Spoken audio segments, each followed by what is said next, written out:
right. Welcome to Wired for Wonder, a podcast where we're diving deep into the minds of forward-thinking leaders, trailblazers, and innovators reshaping the future of work.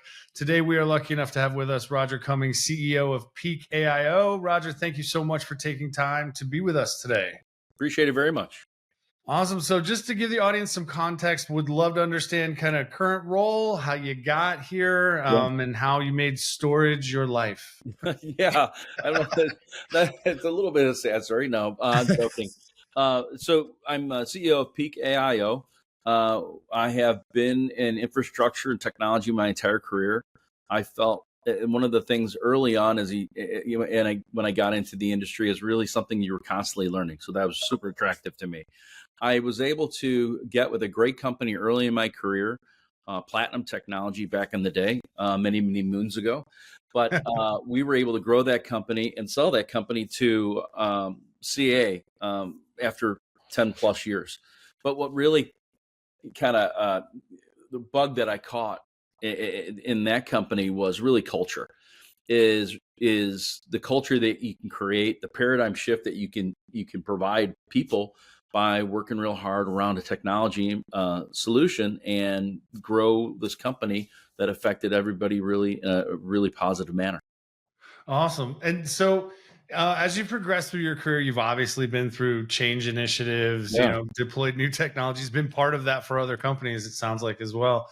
And when you look back and think about all of those successes, struggles, trials, and tribulations, if there was a greatest lesson you learned about Yeah. something you would have done differently based on what you know now versus what you maybe knew in the moment, can you kind of help the audience understand, give us some context, a little story around it? What's that one thing, if you look back and say, I wish I'd done this differently, what would that be? Yeah, and I think for me in my career has always been in the early stage companies, right? So taking something from little to no market share, growing that market share, and then having very successful exits. But the thing that's key is we never built a company for the exit, right? You build the company for building that culture and solving that customer and being really close to that customer. I think the one I'll tell you what I would change, but I'll tell you the common denominator, right? The common denominator is really respecting perspectives. It's really getting close to the customer and what's his perspective on what you're doing. I always told folks, and I've always been on the sales go-to-market side of things. I go, if you're selling, you're doing something wrong. And what I mean by that is you can educate, but if you're selling a person on what your value is, you just haven't done enough homework on their perspective of it, right?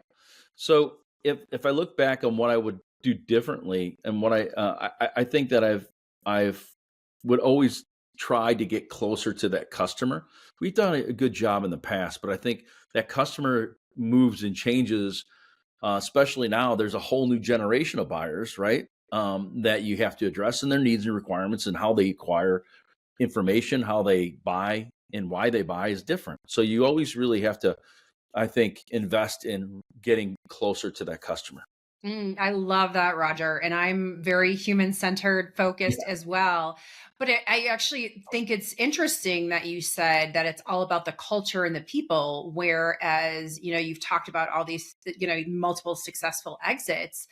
But it feels like, and a lot of people will, share the perspective that really work is only about money.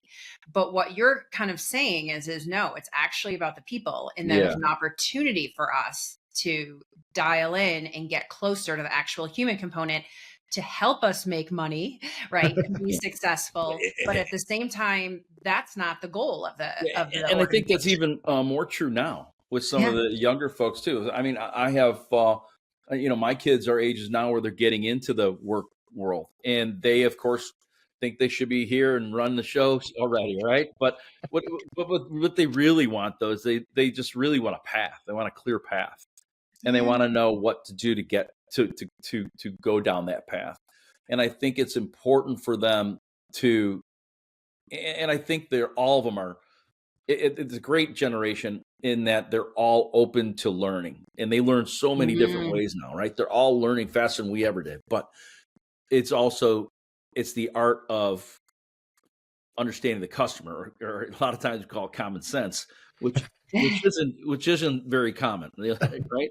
So you want that you want to put the processes, right? I've always built up processes, but if you don't have deliverables along the way, they're not teaching anybody anything, right? So Mm. you put these processes in place and deliverables along the way, allow them to have those baby step process and deliverables, and they get it, and then they customize it to their own success, right? So, But you're saying you're saying two things there, which I really like. Is one, processes help people figure out a pathway to go forward. yeah, The really interesting thing, and I think that after the pandemic, we can all agree, right? Like work kind of as it was fine. Then the pandemic came, and then now it's really not working for a lot of people, right? What yeah, was once very commonplace processes aren't really working anymore. I mean, we're watching company after company lay off people, but yet not shift any of their internal models. So if you look at, Roger, what you were saying about the next generation, what you've learned, and you yeah. think about kind of not only the pandemic but the changes that AI are going to bring to business, tell me what you think is like right going forward, is like what are some of the opportunities that we're all going to have to learn irregardless Well, of the generations. that's you think about what I just said, the process and the deliverables and stuff like that. Those are great things to teach, and they have them work through those processes.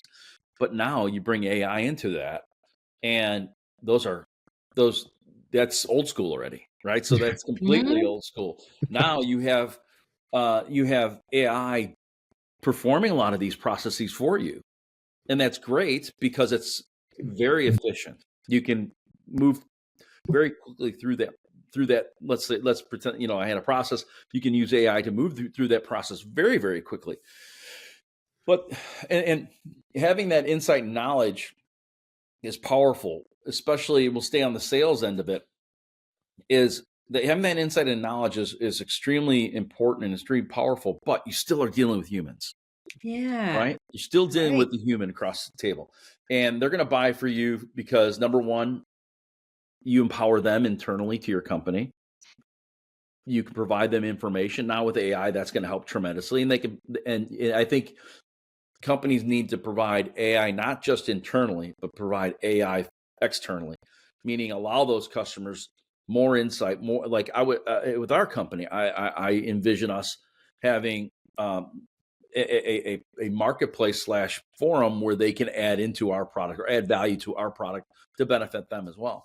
But it's really, and then the third one is because they like you or are comfortable dealing with you, right? So Mm. Back to the human component, yeah, right? You gotta be it's a human right. component. We're more than machines, and now we have machines that can help us. So Yeah, it's going to yeah, come back to the human skills. yeah, and I think that we're always building models where and at least in my role in our technologies, how do we reduce friction for customers? Mm. Like when they're interfacing with our solution, how do we reduce friction, get them to the endpoint where they want to be, right? I think that's possible with technology and AI to do that. But I think when there is a human element, whether it be for support, whether it be for education or sales, no matter what it is, I think those are opportunities to learn a lot more about what you're doing and how you're doing it, and better improve on that automated process now with AI. So when you see the influx of AI, the automation of some of these processes, we can move them faster. It really is going to drive more of that, human to human.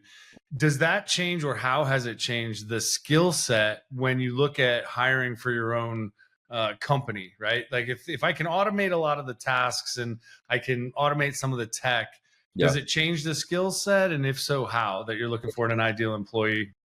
I think the ideal employee, I think it's, yes, you have certain areas where you need certain skill sets, but especially in today's world, my daughter, who is in the healthcare space, um, learned how to program Python for the sake of it. Well, I think that was great. I don't know why. I was asking her what was it applicable to, but she said she was doing it for tutoring. Okay, great. The people that can adapt and change and bring in additional insights is what you want in your company. You're going to find a person who starts in engineering, that does great, but he might transfer into another aspect of the company. The same thing is true for a salesperson. I've had multiple technical engineers moving to sales, or I've had multiple technical engineers moving to marketing. So when you're hiring a person, it's like, okay, can they comprehend and consume information and retain that information quickly and make it relatable to what you're doing, right? So that to me is the number one thing. Is if I can take a great you can have great product, but without great people, you're screwed, right? So if you can have great people, right, you can make great product all day. So it's really focusing on the character of the person, knowing how to work. This generation, we have to teach them how to work hard. Well, I actually love this because I feel like this is something that comes up all the time. And it's not that I like that different generations don't know how to work. It's that what they value is different, right? Different generations value there's things that all three of us may have done early in our career and just accepted if that's what you have to do, it doesn't make sense to different generations. So I would love for us to maybe have a conversation here about, when you think about maintaining the stability of an organization, but at the same time, right, we all, I think, agree that being adaptable is really important to the human beings. But how do we, when we're bringing on massive change like AI is bringing, right? How do we still maintain morale and performance, right? When we don't know there's going to be unexpected impacts, right? That are going to hopefully change and disrupt some of the differences between the generations. So how do we still maintain that positivity and that morale? Not that everything is smooth, but among the resistance that we get from maybe it's different generations, or maybe it's just different modes of thinking or operations. I'm a big believer two things run the world: respect and trust. Right. So when I have mentored or someone, or been the manager of somebody, or work alongside, if I can, I've always asked them, what do you want to do personally, professionally? And I'll work my butt off to get you there. I go, the only time we have a problem is if I'm working harder at it than you. Right? So it comes down to, like I mentioned before, is working hard. It is, we have to teach these, generations, I think, and I'm not saying everybody doesn't know how to work hard by any means. I mean, I've hired some incredible people from every generation, right? But what it really comes down to is, when you want something or need something, what barriers are you willing to jump over to get it? Right. I used to ask a similar question is, what's the biggest challenge that you had personally or professionally in your life? And I really, and it sounds cold, but I really wasn't concerning so much on the event. It was more of what you did after that. Right. What did you do to overcome it? Because when a person wants to do something in life, nothing should stop them from doing it. And so what does? And that's, and I think that answers your point. As AI comes into play more and more, you should use AI. It should use AI to get you where you need to go. And when it comes to different generations within an organization, use it. Use everything about it. I used to tell people all the time, and I still tell people, just last week, I go, you need to bug me. You need, if you're not utilizing and aligning yourself with really smart people and taking advantage of them, not in a bad way, but taking advantage of them in their knowledge base and what they're doing and how they do it, you're missing out.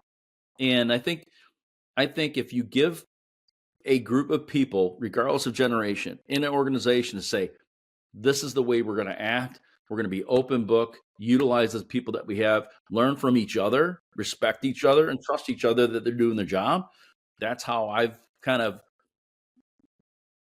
dealt with organizations across various generations, and AI only accentuates that. Meaning, it's just more at your resources, more resources at your disposal. Now, with a company your size, I think you have, from my perspective, you have a huge advantage over, let's say, larger scale, established, hierarchical, structured organizations, because you can build agility into the culture, the approach, the way that you coach and mentor the individuals, right? So you have it almost gives you flexibility, whereas some of the other organizations are fighting against, you know, their own existing structure or Yeah, big time. processes. And I'm curious to know, do you all internally have or have you implemented a usage policy around AI, and how much to use it, when to use it, when not to use it? Like, is there something internally just to put guardrails on it, or is it wild, wild west? No, no, no. You know, we're at the stage where we have some. We're definitely have a gray hair foundation to us, right? So we use AI, but we're building on top of AI. So we're AI infrastructure. So we're doing some incredible things like we understand workloads and moving workloads to the most efficient environment they can run in, right? Kind of scenarios where we really are pushing the envelope, asking people to fail and fail fast. Is when it comes to the data science aspect of what we're doing, right? And into just pulling out all of the value to the customer that we can from that foundation that we're building. So it's when a customer uses our solution, they're going to put their data and metadata behind that. Well, we have insight into that. So great. Now we understand the workloads that are hitting that data. So what are we doing? We've done a great job with the blocking and tackling, but on the data science and deliver of application value or data value up, we need to make sure that we're incredibly aggressive, incredibly intuitive to the customer's needs and requirements. I love that you keep coming back to the customer, and because it really does lean into where Chad and I at DeepHumanX think is that our people skills are going to be up leveled in the next 5 to 10 years, right? Like we are going to be really having to lean on our human skills, unlike we've done in the workplace over the last few decades. Yeah. What do you think, when I say that, what do you think are some of the ideal skill set of employees that you imagine will be evolving as AI comes in and helps with many of the different problems that you have? What are some of the human skills that you think are going to become very valuable in the next few years? Yeah, I think anything around data informatics, right? And why I say that is because we have a tremendous amount of data today. It's only getting larger and larger, right? So what do we know about that data, right? Where did it come from? And security is going to be immense. What we're doing is we're just creating more and more challenges for security, CISOs out there to protect this data. And I think the ability to dig into the data, find whether it be access control or vulnerability management or whatever it is, understanding the where the data came from, the metadata. You've got, with what we have going on as well, there's this thing called poisoning, right? Data poisoning, where you have models coming in. It's just like source code was back in the day as well. Now you have everybody using these models coming in from everywhere. Well, does that model have any, any type of not vulnerabilities, but any type of malicious intent in those models, right? So those types of skills are going to be incredibly important. Anything along data science and understanding the aspects of, I was talking to a customer the other day and they were talking about, we're running these models, but I don't know if I have the right data, or I don't know if I have enough data, right? We did a story, or we did a solution for the Zoological Society of London, where we were working with animal habitat, saving the environment of the UK endangered hedgehog. So, yeah, random. But we're using image recognition AI, right? And they're looking at their data, and all of a sudden they're looking at data and they don't have a certain type of, enough trees with snow on them or whatever they are. It's the quality of data to train your algorithms, to train your AI to find these things and differentiate that from picnic bench from a hedgehog, or the annotation of the data as well. So then there's a critical thinking layer to that, right? Like you have access to all the data, and you need to be able to see what the output is, but you still have to be able to interpret that in a useful way. Yeah. And so you've got a need for people that can keep the human in the loop, as they say, and continue to apply that critical thinking and understand, okay, hey, I got gaps in the data here. How do I fill that gap, in order to get the optimal outcomes as well? And so let's switch here a little bit to your company specifically. So for Peak AIO, started in UK, you've got a presence in the US, you've got, this upcoming partnership with Western Digital that's going to help, grow scalability and things like that. When you think of like your ideal state, like let's say into 2025, 26, what's that vision? What's that goal look like? And what are some of the biggest challenges that you all are wrestling with to make that a reality? Yeah, so our company is really focused on delivering a data platform that's based on open standards, simplicity, performance, right? And an economic, it meets economic value. And what I mean by there's a balance between economic value. Am I providing the performance that I need at the value that I'm offering it? And we want to make sure that it is a good economic value for all of our customers. And that's how we've gone to market today. Our biggest challenge right now is taking what we've done really, really well in the UK, partnering with folks like Western Digital that's going to take our solution from a single node, high performance, 50 to 70% energy savings. It's one customer called it, I just need a flying gas can, right? So it moves really fast, but we need to take that infrastructure. Now we need to scale that infrastructure up and out. And that's what and that's for the various workloads that are out there. Everything from training, massive long language models to inference engine to edge AI use cases. So when we're done, not done, but in the next couple of years, I want a customer to come to us, say, okay, I can use your single node to go after edge and do edge or inference at the edge, which is sitting at a McDonald's or or hotel or whatever it is, and it's running AI right there at the edge, right? Then I want them to say, okay, well, I'm going to scale up new training models that I have. And then we're going to give them a super fast economic model to do that, scaling up, and then also scaling out with a file system that they can scale out with as well. Awesome. So being respectful of time here, I've got two last questions we always like to ask at the end of every interview. In 2 sentences or less, what do you think the future of work will look like due to the influx of AI? Wow. I know it's a big question, and I'm only giving you 2 or 3. You can have 3 sentences. No, that's okay. I think we're going to find efficiencies that we've never seen before. I think, and hopefully we're prepared for that. Individuals that adapt to AI will have to be able to process more and make more. These decisions are going to be based on a lot of information, and people are going to have the ability to consume those result sets, right? And then make certain decisions, right? Or at least have additional data assist them in those decisions. And then we're also going to have that's a lot more than 2 sentences, sorry. But, it's all good. Yeah, but I think we're going to have to understand how AI makes decisions. And right now, the data's the algorithms, the models, and the data itself, going back to understanding how that model made that decision, I think is important. Okay, awesome. Become more important. And so, top 3 skills you're coaching somebody that's either getting ready to make decisions around, the next level of their education. And somebody says to you, hey, what are the top 3 skills I should really focus on developing?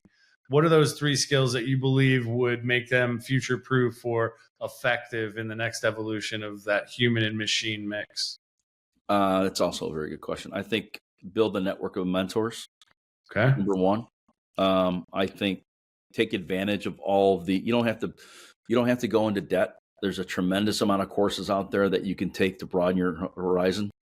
I think anything that you can do to broaden that kind of the technical foundation is great, because what you want to do is when you get that chance, and that's the third, is get closer to the customer. whatever it is, right? I don't care if you're going to industry events and talking to customers, ask them questions. Be that guy that asks those questions all the time. But and the reason why I say get closer or build that foundation of technology behind you is so you can understand, articulate, and earn the right to ask further questions with that customer, right? I love it. The curiosity, the natural curiosity, right? Engage that way.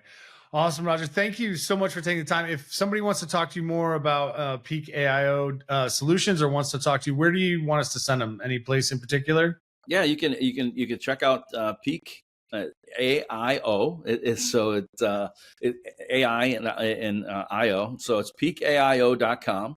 Or by all means, feel free to reach out to myself. Happy to help you any way I can. Is roger.cummings@peakaio.com. Awesome. Appreciate the time, Roger. Thank you so much for spending it with us today. Yep. Appreciate it very much. Enjoyed it.